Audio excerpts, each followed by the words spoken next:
In this video, we are going to discuss systems of linear inequalities. Here's our definition. A system of linear inequalities is just a set of two or more inequalities that are solved at the same time.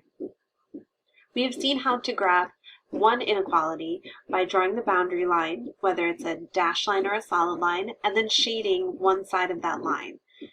Here we're going to graph two or more inequalities on the same coordinate plane and look at where the shading overlaps. The solution set for the system will be the set of points where the shading meets for all inequalities, essentially where the shading is overlapping. Here is an example. The first inequality is x minus 2y is less than 5. The second inequality, y is greater than negative 4. We're going to graph each inequality on the same plane, and then where the shading overlaps will be our solution region. To help you keep track of what I'm doing, I labeled both of the inequalities for numeral 1 and 2. So here's a picture of the first graph. So you could take your inequality and put it in y equals mx plus b form, or simply solve for y to get the y-intercept and the slope to graph the boundary line. Notice that this boundary line is dashed since we have a strict inequality. And you could use a test point or the inequality symbol to determine where to shade.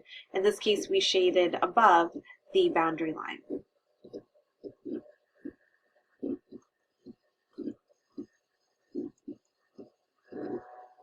The second inequality is graphed as well. So this boundary line is a horizontal boundary line at negative 4. It is also a dashed line because we have a strict inequality.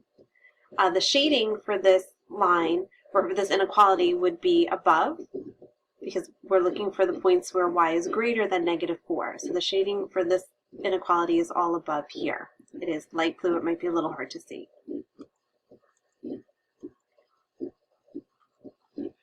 So we are looking at only where the shading overlaps.